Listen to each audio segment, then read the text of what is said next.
أشهد أن لا إله إلا الله وحده لا شريك له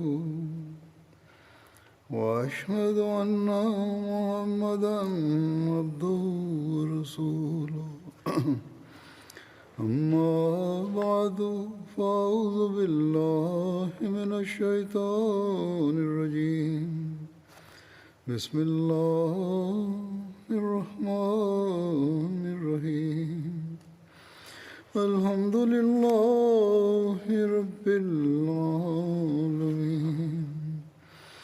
الرحمن الرحيم مالك يوم الدين إياك نعبد وإياك نستعين اهدنا الصراط المستقيم صراط الذين أنعمت عليهم غير المغضوب عليهم ولا الضالين.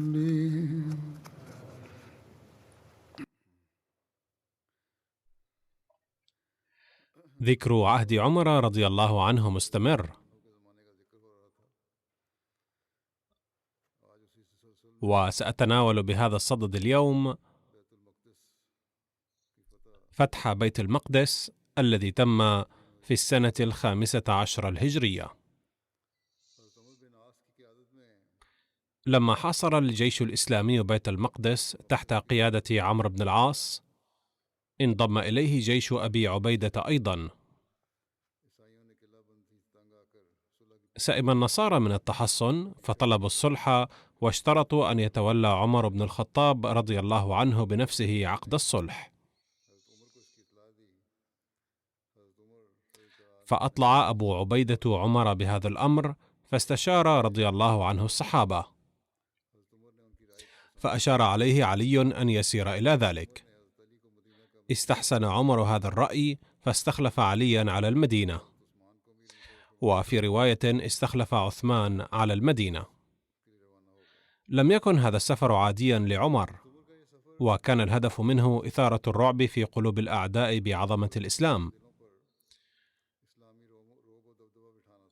فلما تأهب للسير لم تصاحبه الطبول كملوك الدنيا ولا الخدم والحشم، بل لم يكن معه حتى خيمة عادية، وكان في ركابه فرس ومعه عدد قليل من المهاجرين والأنصار. وفي رواية كان معه مولا له وشيء من السويق وقدح خشبي. وكان عمر ومولاه راكبين على جمل، ومع ذلك كانت الأرض تهتز عندما يصل الصوت بأن عمر قد عزم على السفر من المدينة إلى بيت المقدس. ذكرت هنا أحوال هذا السفر بشيء من الاختصار دون أي تفصيل. على أي حال، إيليا مدينة تقع فيها بيت المقدس، ومن حاصرها ومن كتب إلى عمر أن يأتي إلى بيت المقدس فقد ورد في الطبري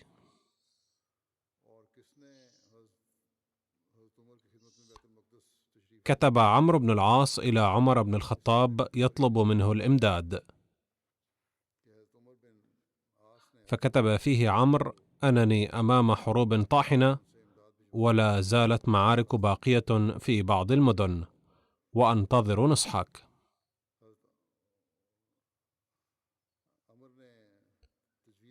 فلما وصلت هذه الرسالة إلى عمر بن الخطاب، فهم أن عمرو بن العاص كتب له هذه المعلومات بعد بحث وتحر،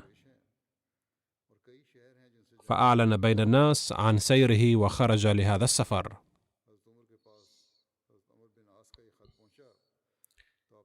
وقد ورد في الطبري أيضا عن ورود عمر إلى الشام بأن السبب الحقيقي له هو أنه لما وصل أبو عبيدة إلى بيت المقدس أراد أهلها عقد الصلح معه على شروط صلح المدن الأخرى، وأبدوا رغبة في أن يشترك فيه عمر كقائد أعلى. فلما كتب أبو عبيدة عن ذلك إلى عمر تأهب للسير وانطلق.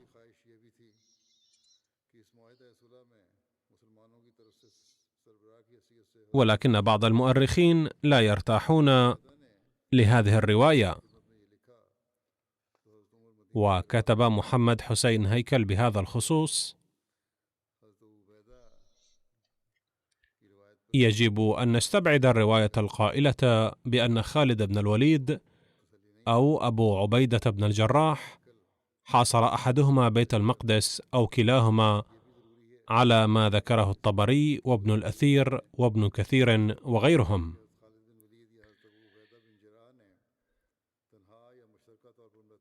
يقول الطبري: كان سبب قدوم عمر إلى الشام أن أبا عبيدة حاصر بيت المقدس، فطلب أهله منه أن يصالحهم على شروط صلح مدن الشام، ولكنهم زادوا شرطا آخر، وهو أن يكون المتولي للعقد عمر بن الخطاب. فكتب أبو عبيدة عن ذلك إلى عمر فسار من المدينة. يقول هيكل بأننا نستبعد هذه الرواية لأن أبا عبيدة وخالدا كانا حين حصار بيت المقدس في شغل بفتح حمص وحلب وأنطاكية، وبإخضاع ما جاورها من البلاد، وأن هرقل كان إزاءهما بالرهاء يجمع الجيوش لردهما على أعقابهما، وقد كان ذلك كله كما كان حصار بيت المقدس في السنة 15 من الهجرة، الموافق 636 للميلاد. يقول هيكل: والراجح أن حصار بيت المقدس استطال شهورا من تلك السنة. كان هذان القائدان يسيران في أثنائها بأقصى الشمال من سوريا، حتى يضطرا هرقل فيرحل إلى عاصمة ملكه.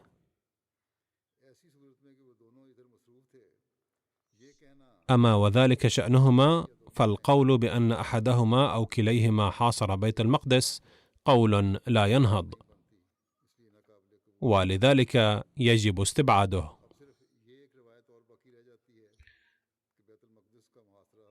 بقية الرواية القائلة بأن عمرو بن العاص هو الذي حاصر بيت المقدس وأن حصاره لها طال، لقد كتب عن ذلك الطبري أيضا أن أهل بيت المقدس قاوموا المسلمين مقاومة عنيفة، وهذه هي الرواية الراجحة في رأينا، لأنها تتفق مع ما عرف عن بيت المقدس من مقاومة كل من أقدموا على غزوها في مختلف العصور. يقول محمد حسين هيكل: ومن العجب أن يسير عمر بالجيوش لغير شيء إلا أن يتم الصلح ويكتب عهده، ومن العجب كذلك أن يطلب أهل بيت المقدس أن يقدم عمر من المدينة ليتم الصلح معهم، وهم يعلمون أن بينه وبينهم مسيرة أسابيع 3 تطرد العير في أثنائها مقبلة من المدينة إليهم. لذلك الأرجح أن عمر ضاق صبرا بطول الحصار وبكتابة عمرو إليه عن بأس عدوه وأنه أمده، فلما طلب إليه مددا جديدا خرج مع المدد حتى نزل الجابية بين بادية الشام وأرض الأردن. وكان أبو عبيدة وخالد بن الوليد قد فرغا من إخضاع الشام، فدعاهما ليوافياه إلى الجابية حتى يتشاور معهما ومع غيرهما من قادة المسلمين في أنجع الطرق للقضاء على مقاومة المدينة المحاصرة.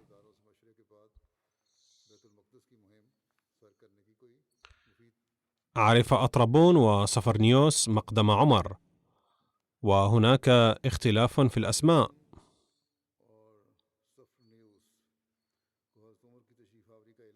فقد ورد في الكتب العربية أرطبون، ولكنه ليس صحيحا وفق تحقيق هيكل،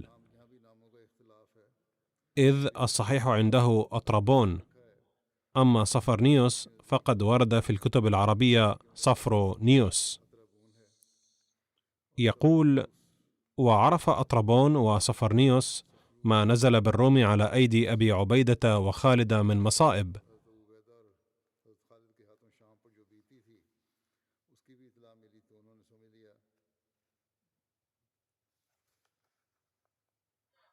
فقدرا أن المدينة لن تستطيع المقاومة طويلا من بعد، أي لما طلب عمر من أبي عبيدة وخالد أن يأتيا ليتشاورا معهما عن خطة مستقبلية، عرف عند ذلك القائدان المذكوران للأعداء أنه لا يمكن أن تستمر مقاومتهم طويلا، فانسحب أطربون مستخفيا في قوة من الجند إلى مصر. فلما اطمأن البطريرك الشيخ إلى نجاته تولى مفاوضة المسلمين في تسليم المدينة، وإذ كان قد علم أن أمير المؤمنين بالجابية فقد اشترط أن يأتي بنفسه ليكتب عهدها، وليس بين الجابية وبيت المقدس ما يتعذر إجابة صفرنيوس إلى طلبه. يقول هيكل: هذا ما أرجحه، وهو يتفق مع سياق التاريخ لوقائع الغزو بالشام وفلسطين.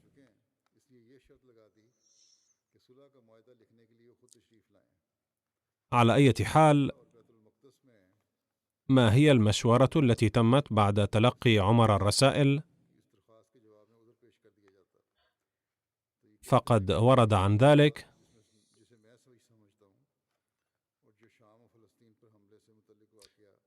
أن عمر جمع الصحابة المقربين وشاورهم، فقال عثمان: إن النصارى قد تحطمت قلوبهم وهم مذعورون، ولو رفضت طلبهم سيكون هذا بمثابة مذلة أخرى، وهم يحسبون أن المسلمين يحقرونهم جميعا، وأنهم سيلقون السلاح بدون أي شرط. ولكن خلف علي رضي الله عنه هذا الرأي، وأشار على عمر بالسير إلى إيليا، وقال بأنه قد أصاب المسلمين جهد عظيم من البرد والقتال وطول المقام،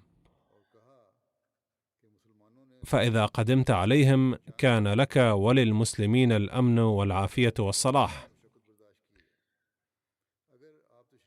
ولست آمن أن ييأسوا منك ومن الصلح، فسوف يتحصنون وتصلهم النجدة من بلادهم ومن ملك الروم أيضا، وخاصة لأن بيت المقدس حائز على عظمة كبيرة عندهم وهم يزورونه.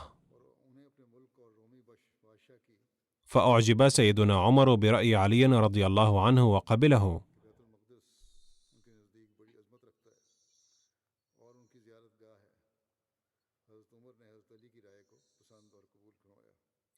في هذا السفر كان يرافق سيدنا عمر سيدنا عباس بن عبد المطلب أيضا، إضافة إلى عدد من المهاجرين والأنصار. وهناك رواية عن أبي سعيد المقبري أن سيدنا عمر رضي الله عنه كان في سفره يجلس مع أصحابه بعد صلاة الفجر، ويتوجه إليهم ويقول: الحمد لله الذي أكرمنا بالإسلام والإيمان، وشرفنا بمحمد رسول الله صلى الله عليه وسلم، وهدانا به عن الضلال، وجمعنا من الافتراق إلى الفرق، وألف بين قلوبنا، وجعلنا ونصرنا به على الأعداء، ومكننا في شتى البلاد، وجعلنا بفضله صلى الله عليه وسلم إخوانا متحابين. فاحمدوا الله على هذه النعم، واستعينوا به، واسألوا الله التوفيق لشكره على هذه النعم. والنعم التي تسيرون فيها اسألوا الله أن يتمها عليكم، لأنه عز وجل يريد الرغبة إليه ويتم نعمه على الشاكرين. فظل سيدنا عمر يكرر هذا القول كل صباح خلال السفر إلى أن عاد ولم يتركه، حتى كان يعطي هذه الرسالة الوحيدة كل يوم. كان الأمراء المسلمون قد بلغوا أن يقابلوه في الجابية، وبحسب ذلك استقبله هناك يزيد بن أبي سفيان وخالد بن الوليد وغيرهما. بعد العيش في الشام لم تكن بقيت في أولئك الأمراء بساطة العرب، فحين جاءوا إلى سيدنا عمر كانوا يرتدون أقبية غالية من الحرير والديباج، وكانوا بسبب لباسهم البراق وجلالهم وشوكتهم يبدو وكأنهم من العجم.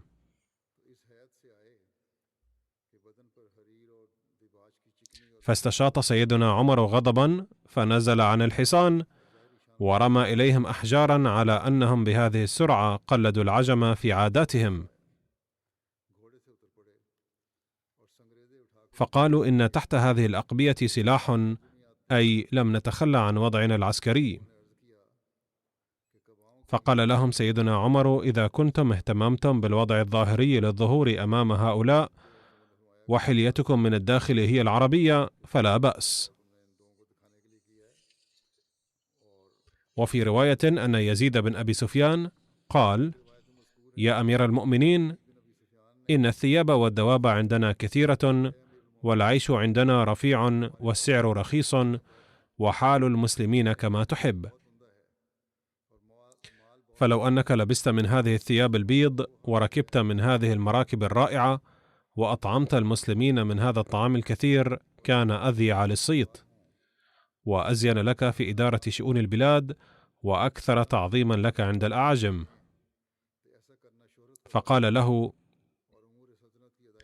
يا يزيد، والله لن أدع الوضع والهيئة التي فارقت عليها صاحبي، أي رسول الله صلى الله عليه وسلم وأبي بكر رضي الله عنه، فلسوف أبقى هكذا مثلهما، ولن أتزين للناس لأني أخشى أن يشينني عند ربي، ولا أريد أن يعظم أمري عند الناس ويصغر كثيرا عند الله. فلم يزل عمر رحمه الله على الأمر الأول الذي كان عليه في حياة رسول الله صلى الله عليه وسلم وحياة أبي بكر رضي الله عنه حتى رحل من الدنيا. كيف أبرم عقد الصلح بين المسلمين والنصارى؟ وأين أبرم عند أهل إيلياء؟ فقد كتب عن ذلك أكثر المؤرخين أن عقد الصلح بين المسلمين والنصارى كان قد أبرم في الجابية. فقد ورد أن سيدنا عمر رضي الله عنه كان يجلس مع جنده حتى تراءى فجأة فارسان يقدمان بسرعة وكانت سيوفهما تلمع، فأمسك المسلمون سلاحهم فورا، فسألهم سيدنا عمر: ما خطبكم؟ أشار الناس إلى الفارسين، فقال لهم: لا تخافوا، فهما يأتيان مستجيرين، فكانا من سكان إيلياء، فكتب لهما عقد السلام. وفي رواية أوردها البلاذري ومحمد حسين هيكل أن عقد السلام أبرم في إيلياء بدلا من الجابية، إلا أن محمد حسين هيكل قد كتب في موضع آخر من كتابه أن العقد أبرم في الجابية، وعقد السلام الذي أبرم بين المسلمين وأهل إيلياء قد ورد في تاريخ الطبري كالتالي: بسم الله الرحمن الرحيم. هذا ما أعطى عبد الله عمر أمير المؤمنين أهل إيلياء من الأمان، أعطاهم أمانا لأنفسهم وأموالهم ولكنائسهم وصلبانهم وسقيمها وبريئها وسائر ملتها، أنه لا تسكن كنائسهم ولا تهدم، ولا ينتقص منها ولا من حيزها ولا من صليبهم ولا من شيء من أموالهم، ولا يكرهون على دينهم، ولا يضار أحد منهم، ولا يسكن بإيلياء معهم أحد من اليهود، وعلى أهل إيلياء أن يعطوا الجزية كما يعطي أهل المدائن، وعليهم أن يخرجوا منها الروم واللصوص، فمن خرج منهم فإنه آمن على نفسه وماله حتى يبلغوا مأمنهم، ومن أقام منهم فهو آمن، وعليه مثل ما على أهل إيلياء من الجزية. ومن أحب من أهل إيلياء أن يسير بنفسه وماله مع الروم ويخلي بيعهم وصلبهم، فإنهم آمنون على أنفسهم وعلى بيعهم وصلبهم حتى يبلغوا مأمنهم. ومن كان بها من أهل الأرض قبل مقتل فلان، فمن شاء منهم قعدوا عليه مثل ما على أهل إيلياء من الجزية، ومن شاء سار مع الروم، ومن شاء رجع إلى أهله، فإنه لا يؤخذ منهم شيء حتى يحصد حصادهم. وعلى ما في هذا الكتاب عهد الله وذمة رسوله وذمة الخلفاء وذمة المؤمنين إذا أعطوا الذي عليهم من الجزية. شهد على ذلك حضرة خالد بن الوليد، وحضرة عمرو بن العاص، وحضرة عبد الرحمن بن عوف، وحضرة معاوية بن أبي سفيان. وقد ورد في تاريخ ابن خلدون أن من هذا العقد يثبت أمور تالية: أن المسلمين لم ينشروا دينهم بحد السيف، وأن أصحاب الأديان الأخرى كانوا يتمتعون بحرية دينية كبيرة، وأن الجزية لم تكن تؤخذ من الشعوب الأخرى عنوة، بل كان لهم الخيار في الإقامة والجزية، وتم توفير الأمن لهم في كلا الحالين. حين وصل هذا الخبر أهل الرملة تلهفوا لعقد مثل هذا العقد مع أمير المؤمنين، وكذلك كان حال غيرهم من فلسطين. كتب من قبل سيدنا عمر رضي الله عنه إلى أهل اللد عقد يشمل المدن التي كانت قابلة طاعة المسلمين بعدها. في هذا المكتوب كتب سيدنا عمر لأهل اللد أن لأنفسهم وأموالهم ولكنائسهم وصلبانهم وسقيمهم وبريئهم وسائر ملتهم أمانا، وأنهم إذا دفعوا الجزية مثل مدن الشام فلن يكره على دينهم ولن يضار أحدهم لاختلاف العقيدة. وبعد الفراغ من كل هذه الأمور وزع فلسطين على رجلين، فجعل علقمة بن حكيم على نصفها وأنزله الرملة، وعلقمة بن مجزر على نصفها وأنزله إيليا. ثم جاء سيدنا عمر إلى بيت المقدس، وعن ذلك ورد أن سيدنا عمر حين أعطى أمانا لأهل إيليا وأقام الجنود فيها توجه من الجابية إلى بيت المقدس. ورد أن عمر حين ركب الفرس شعر أنه يتعثر في السير من الألم، فأحضر له فرس تركي وركبه، فبدأ يتخلع به فنزل، وبعد بضعة أيام طلب حصانه الذي كان تركه للعلاج وركبه حتى وصل بيت المقدس. وعندما اقترب من بيت المقدس جاء أبو عبيدة وأمراء الجيش لاستقباله، وكانت ملابس عمر وأمتعته بسيطة جدا حتى خشي المسلمون مغبة تأثيرها على النصارى، فأحضروا له ثوبا ثمينا، فقال عمر: إن الله تعالى أعزنا بالإسلام وذلك يكفينا. إن القساوسة المسيحيين سلموا عمر مفاتيح المدينة، فذهب أولا إلى المسجد الأقصى، ثم ذهب في كنيسة النصارى وظل ينظر إليها، وبينما كان يزورها حان وقت الصلاة، فسمح له النصارى بالصلاة في الكنيسة، ولكن عمر صلى في الخارج لكي لا تتخذ الأجيال القادمة من موقفه هذا حجة للتدخل في معابد النصارى. وبدأ أمراء جيش المسلمين يدعون عمر إلى المآدب، فكانوا يحضرون الطعام ويطلبون من عمر أن يشرفهم في خيمهم، فكان عمر يشرفهم بقبول دعوتهم، ولكن لم يدعوه أبو عبيدة، فقال عمر له: ليس من أمير في جيشك إلا دعاني. فقال أبو عبيدة: إنني أخشى أن تعصر عينيك علي، لن تتمالك عواطفك. فدخل عمر خيمة أبي عبيدة فلم يجد فيها شيئا إلا لبدا وترسا، وكان يتخذ اللبد سريرا والترس وسادة. وكان في زاوية الخيمة رغيفا جافا، فجاء به أبو عبيدة ووضعه أمام عمر، ثم جاء بالملح وبوعاء طيني للماء. وحين رأى عمر ذلك بكى، ثم ضم أبا عبيدة إلى صدره وقال: أخي، ليس من أصحابي من لم يأخذ من الدنيا شيئا، ولم تأخذ الدنيا منه شيئا إلا أنت. فقال أبو عبيدة: أولم أقل لك من قبل أنك لن تتمالك عينيك؟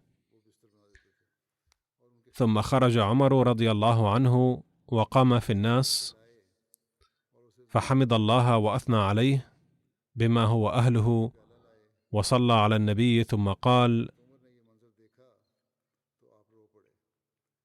يا أهل الإسلام،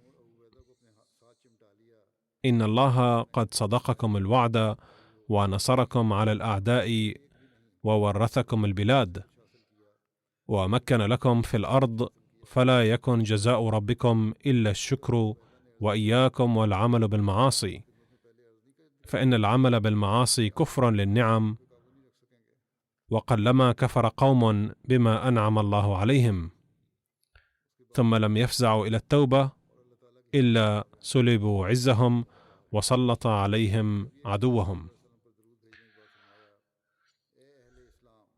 ولأن أمراء الجيش والعمال كانوا قد اجتمعوا في إيلياء، لذا أقام عمر رضي الله عنه فيها لأيام، وأصدر بعض الأوامر الضرورية.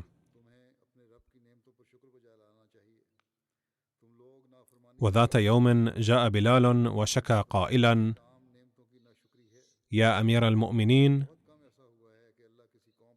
إن أمراءنا يأكلون لحم الطير وأرغفة الدقيق، بينما لا يجد عامة المسلمين القوت العادي. فنظر عمر إلى الأمراء فقالوا: جميع الأشياء في هذا البلد رخيصة، فما تجد به البلح والخبز في الحجاز تجد به هنا لحم الطير والدقيق الناعم. فلم يرغم عمر الأمراء، لكنه أمرهم أن يخصصوا الطعام لكل جندي إضافة إلى الغنائم والراتب. وتفصيله رواية أخرى قال فيها يزيد بن أبي سفيان: يا أمير المؤمنين، إن سعر بلادنا هذه رخيص، وإنا لنصيب ما قاله بلال ها هنا مثل ما كنا نقوت به أنفسنا مدة من الزمان في الحجاز. فقال عمر: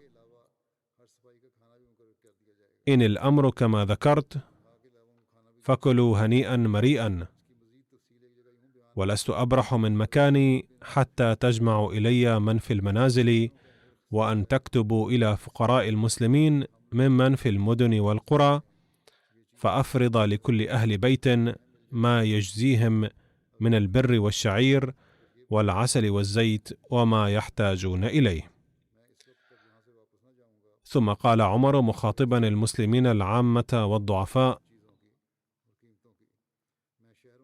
هذا لكم من أمرائكم غير ما يأتيكم مني من بيت مال المسلمين، فإن قطعت عنكم أمراؤكم فأمروني حتى أعزلهم عنكم.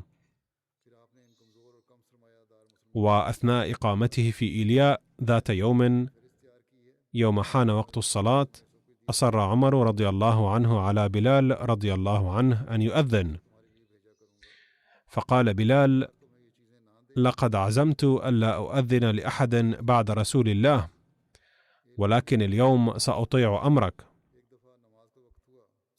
فحين أذن بلال تذكر جميع الصحابة عهد رسول الله صلى الله عليه وسلم، وطرأت عليهم حالة من الوجد حتى اضطربوا من كثرة البكاء المتواصل، واختنق عمر أيضا في البكاء، وظل هذا التأثير ردحا من الوقت.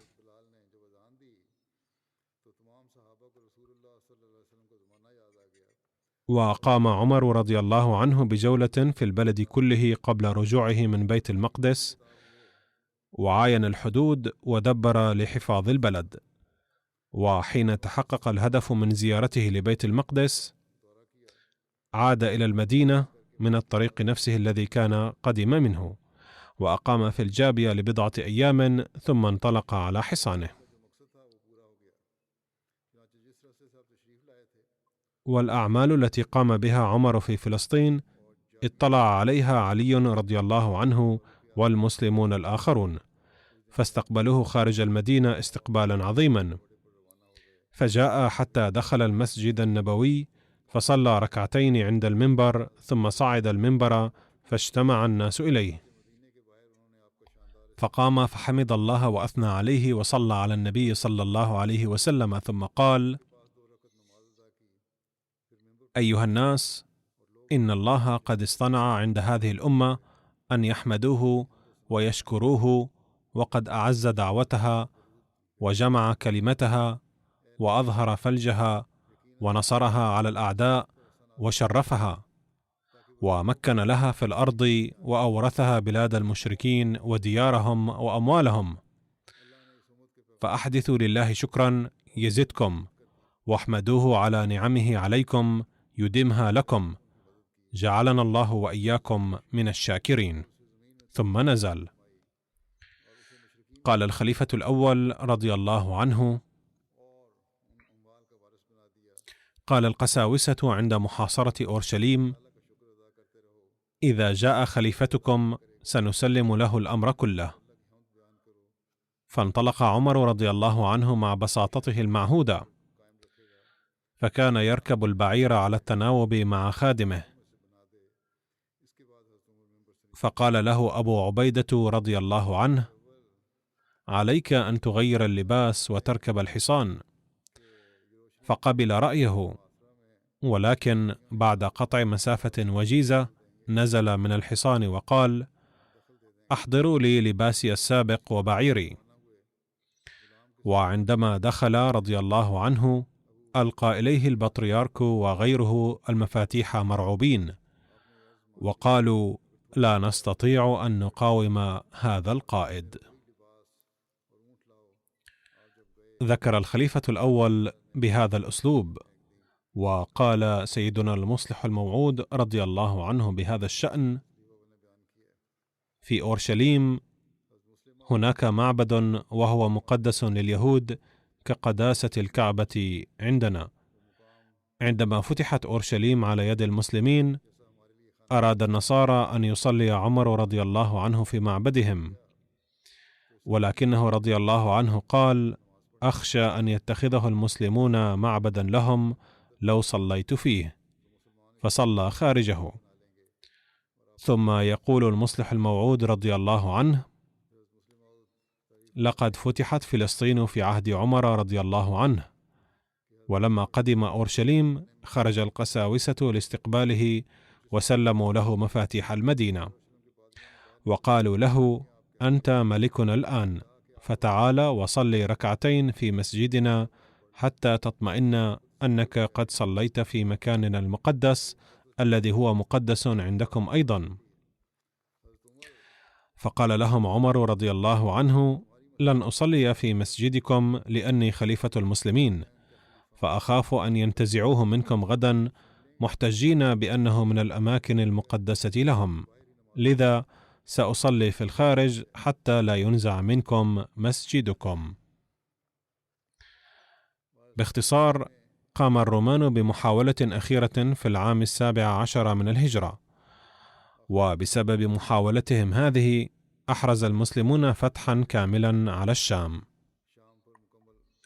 ولما كانت دائرة فتوحات المسلمين وحدود الحكومة الإسلامية تتوسع يوما إثر يوم باستمرار، نشأ الذعر في الحكومات المجاورة تلقائيا أن نوبتهم أيضا موشكة.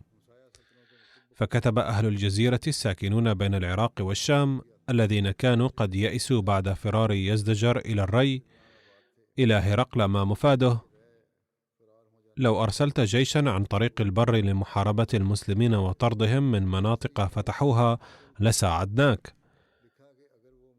تأمل هرقل في الأمر وتوصل إلى نتيجة أنه لا ضير في فعل ذلك، ثم أرسل أهل الجزيرة إلى هرقل مرة أخرى رسالة فهم منها أنه لا ضعف في عزيمتهم، ورأى أن معظم النصارى متمسكون بدينهم بقوة وشدة، ويفضلون الموت في القتال في هذا السبيل. وكان قد مضى أكثر من عام على مغادرة هرقل ميدان القتال في الشام، فلم يكن في قلبه خوف كسابق عهده.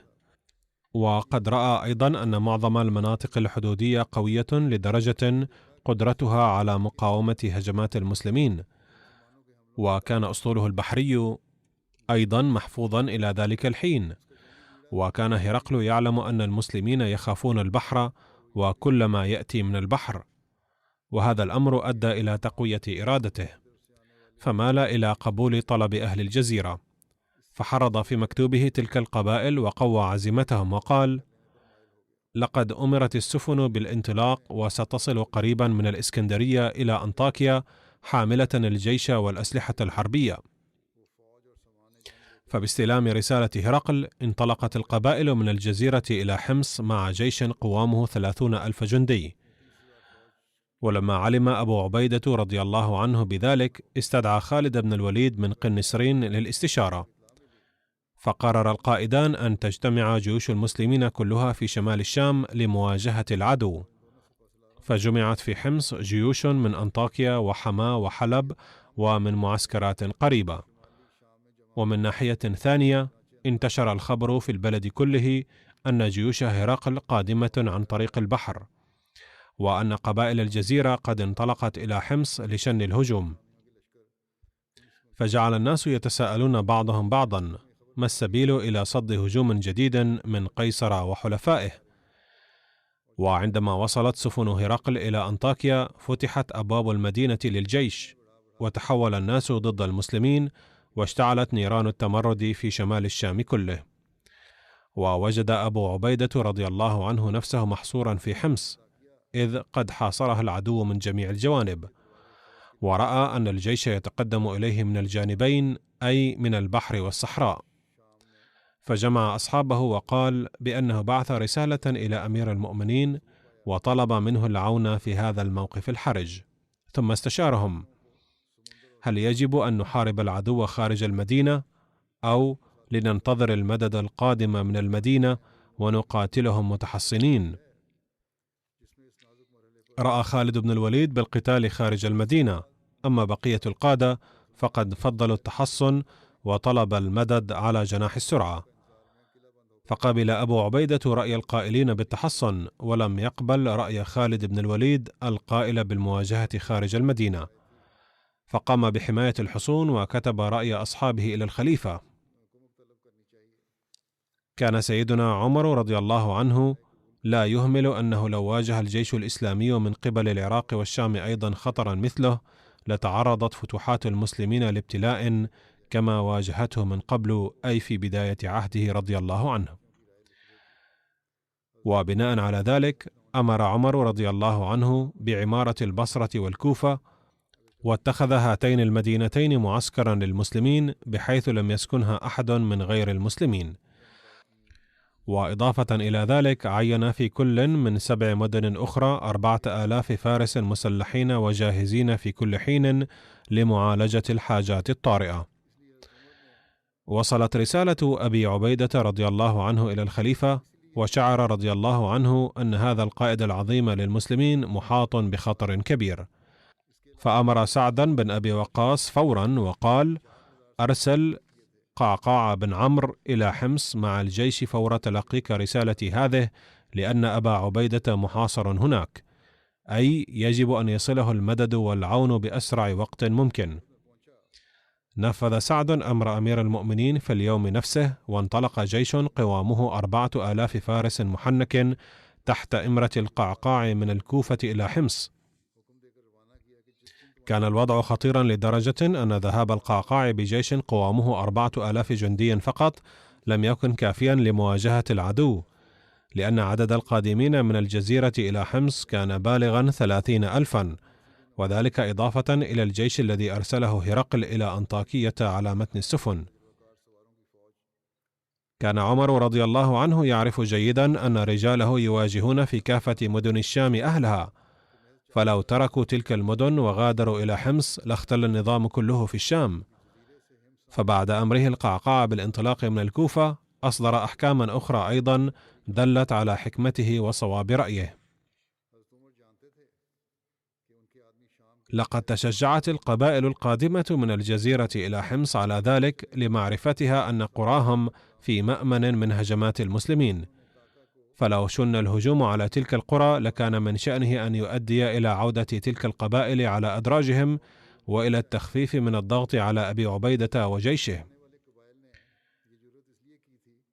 فكتب عمر رضي الله عنه في رسالته إلى سعد بن أبي وقاص أن يرسل تحت إمرة سهل بن عدي كتيبة إلى مدينة الجزيرة الرقة، لأن أهل الجزيرة هم الذين حثوا الرومان على شن الهجوم على حمص، وقد فعل قبلهم أهل قرقيسيا أيضا.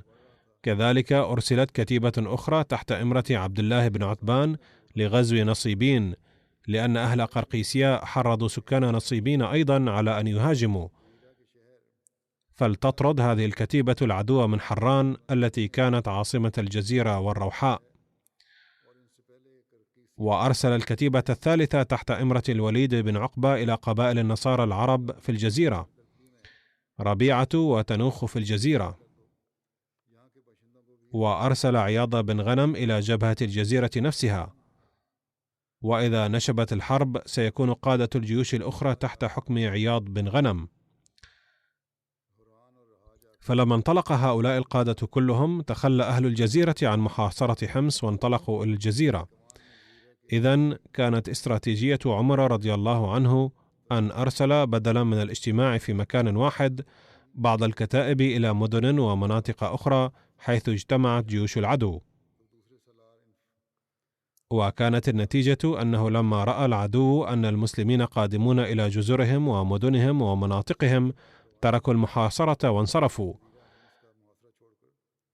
ولكن عمر رضي الله عنه لم يكتفي بذلك، بل قدر أن الجيوش التي أرسلها هرقل عن طريق البحر بعد تلقيه هزيمة بعد أخرى كان سببها عائدا إلى أنه واثق من قوته ويوقن أنه وحده قادر على مواجهة المسلمين.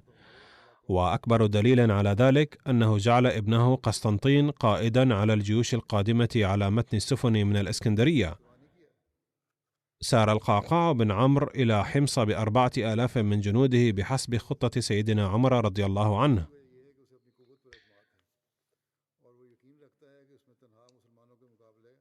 وخرج سهيل بن عدي وعبد الله بن عتبان والوليد بن عقبة وعياض بن غنم لمعاقبة أهل الجزيرة في مختلف مدنها.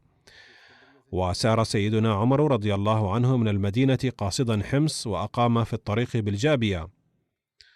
وانضم أهل الجزيرة إلى الروم لمحاصرة أهل حمص، وبلغهم خبر خروج الجنود الإسلامية، ولكنهم لم يعرفوا ما إذا كانت هذه الجنود خرجت للدفاع عن حمص أم أنها ستغير على مدنهم في الجزيرة، فتفرقوا إلى بلادهم لحماية مدنهم وإخوانهم وفارقوا الروم.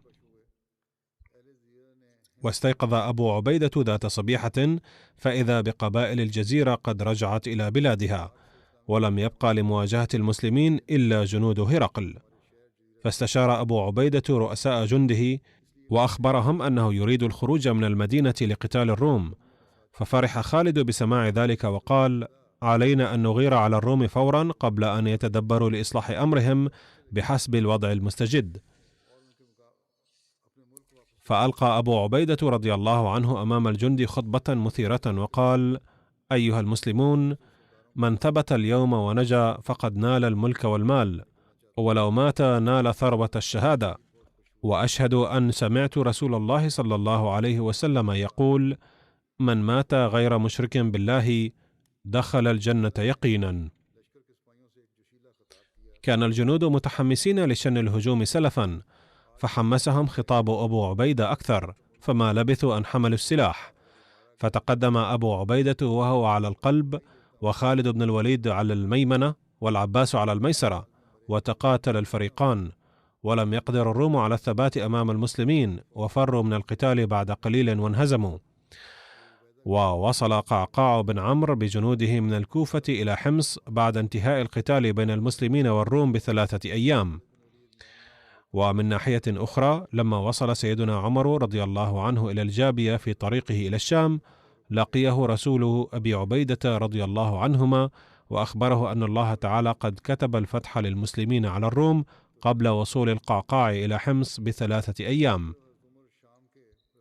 فهل يعطى القعقاع وجنوده نصيبا من الغنائم أم لا؟ فاطمأن عمر رضي الله عنه بسماع خبر النصر، ولم يرى حاجة للاستمرار في السفر. ثم كتب من هنالك إلى أمين الأمة أبي عبيدة رضي الله عنهما: أشركوا أهل الكوفة في الغنائم، فإنهم نفروا إليكم، وإن خبر وصولهم هو ما أرعب عدوكم فانهزم. جزى الله أهل الكوفة خيرا، يكفون عن مناطقهم كما يعينون أهل الأمصار الأخرى. ثم رجع سيدنا عمر رضي الله عنه إلى المدينة. بعد هذه الهزيمة استولى على قيصر يأس شديد، فلم يتوجه إلى الشام بعد ذلك. ولما بلغ المتمردين أن الروم قد فروا في سفنهم، خمدت نار تمردهم تلقائيا. وكانت هذه الوقعة في السنة 17 من الهجرة، ثم مات قيصر بعد 3 أعوام، أي في العام 20 الهجري الموافق عام 641 الميلادي. سوف أواصل بقية هذا الحديث في الأيام القادمة إن شاء الله. سوف أذكر الآن بعض المتوفين، وأولهم تشودري سعيد أحمد لكان، مدير محطة القطار سابقا، وكان مقيما في كندا حاليا. لقد توفي وعمره 86 عاما، إنا لله وإنا إليه راجعون. كان حفيدا ل2 من أصحاب المسيح الموعود عليه السلام، وهما حضرة تشودري سكندر علي رضي الله عنه، وحضرة السيدة جوجر بيبي رضي الله عنها. بايع حضرة تشودري سكندر علي رضي الله عنه على يد المسيح الموعود عليه السلام في 30 من مارس عام 1902. وخدم الجماعة معلما في مدرسة تعليم الإسلام من عام 1904 إلى عام 1928. كان رضي الله عنه من رواد أساتذة مدرسة تعليم الإسلام الذين استخدمهم المسيح الموعود عليه السلام للتدريس فيها. وتشودري سعيد حفيد هذا الصحابي. لقد وفق الله بفضله المرحوم تشودري سعيد أيضا لخدمة الدين. كان منخرطا في نظام الوصية بفضل الله تعالى. ترك وراءه أرملته و6 أبناء و3 بنات، ونتيجة تربيتهما الصالحة يخدم أولادهما كلهم الجماعة بشكل أو آخر. فأحد أبنائه السيد فهيم أحمد لكان داعية يخدم في كينيا، ولم يستطع حضور جنازة والده لكونه بعيدا في مجال الدعوة. ألهمه الله الصبر والسلوان والهمة، وتغمد المرحوم بواسع الرحمة والمغفرة. كان المرحوم شديد الغيرة على الدين. في أيام دراسته كان حاضرا مع الطلاب الآخرين من غير جماعتنا في اجتماع عقده مجلس الأحرار في المدرسة الثانوية في مدينة سمندري عام 1953.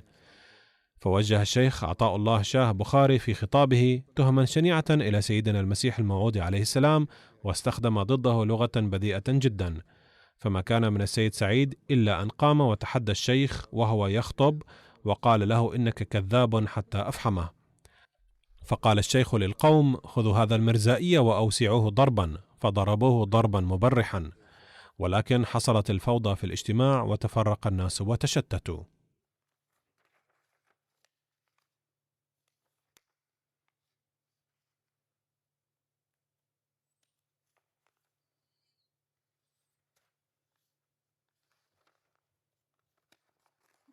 كان المرحوم يوصي أولاده دائما ألا يخافوا أحدا في شأن الأحمدية أبدا. والذكر الثاني هو للمرحوم محمد شهاب الدين نائب أمير الجماعة ببنغلاديش، حيث توفي في 12 من يوليو المنصرم. إنا لله وإنا إليه راجعون. انضم إلى الأحمدية بناء على رؤية في عام 1964 حين كانت سنه لا تزال 18 عاما. كان منخرطا في نظام الوصية،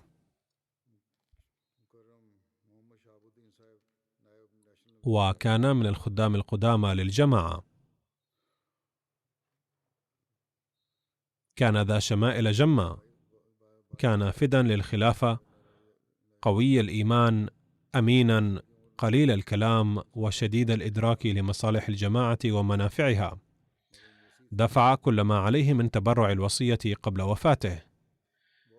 يعمل ابنه الأكبر السيد شمس الدين أحمد معصوم داعية في الجماعة. لقد رزق المرحوم 4 أبناء و3 بنات. كان قد انضم إلى الأحمدية نتيجة دعوة عمه، فواجه في بيته معارضة شعواء، فصبر عليها بهمة وثبات بضعة أشهر. ثم في عام 1963 غادر بيته وأهله وهاجر إلى برهمان بريا، ثم انتقل إلى دكا واستوطنها. ثم بعد ذلك تزوج في أسرة عريقة في الأحمدية. كان من شمائله المتميزة القناعة، كان يرضى بالقليل، وكان يعلم جيدا كيف يعيش بالقليل صابرا شاكرا. بسبب أمانته كان يحظى باحترام كبير من قبل التجار غير الأحمديين أيضا، وكان الجميع يعدونه من التجار الصالحين جدا. تغمد الله المرحوم بواسع رحمته ومغفرته. والذكر التالي هو للمرحوم راؤول عبد الله من الأرجنتين. كان من سكان الأرجنتين الأصليين، حيث وافته المنية في 6 من سبتمبر أيلول. إنا لله وإنا إليه راجعون. لقد كتب داعيتنا في الأرجنتين: كان المرحوم من أوائل الأحمديين بهذا البلد، علما أن جماعتنا بالأرجنتين حديثة جدا، حيث تأسست قبل بضع سنوات فقط. تعرف المرحوم على الجماعة الإسلامية الأحمدية أول مرة في معرض للكتب عام 2018، وعندما بدأ يتواصل مع الجماعة حاول أصدقاؤه المسلمون من غير جماعتنا أن ينفروه منها، ولكنه ظل يحضر مجالس وبرامج جماعتنا بانتظام، غير أن بعض الشكوك والشبهات أيضا ظلت تساور قلبه بتأثير أصدقائه. فحضر جلستنا السنوية في المملكة المتحدة على نفقته الخاصة للتحقق من هذه الشكوك، ولقيني أيضا هنا، وبعد اللقاء زال كل ما عنده من شكوك وشبهات، وانشرح صدره تماما وبايع أيضا. والحق أنه كان أحمديا قبل هذه البيعة أيضا، وكان يبلغ الناس دعوة الأحمدية، ولكنه قام بالبيعة الرسمية بعد المجيء هنا. لم يبرح أصدقائه حتى آخر لحظة يسعون لإبعاده عن الأحمدية، ولكنه ظل ثابتا متمسكا بالأحمدية. كان يكن غيرة شديدة للجماعة، وكان يعرف نفسه بكل فخر للأحباب والأغيار أنه أحمدي. كان يشارك في أنشطة الجماعة بمنتهى الإخلاص والحماس. تغمده الله بواسع رحمته ومغفرته، ووفق أقاربه وأعزته أيضا لقبول الأحمدية.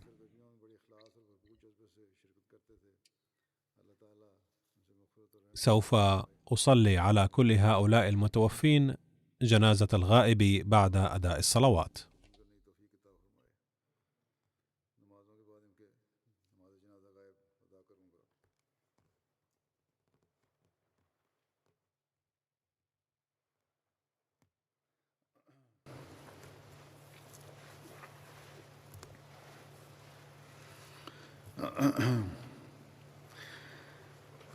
الحمد لله الحمد لله نحمده ونستعينه ونستغفره ونؤمن به ونتوكل عليه ونعوذ بالله من شرور أنفسنا ومن سيئات أعمالنا من يهده الله فلا مضل له ومن يضلل فلا هادي له ونشهد أن لا إله إلا الله ونشهد أن محمدا عبده ورسوله عباد الله رحمكم الله إن الله يأمر بالعدل والإحسان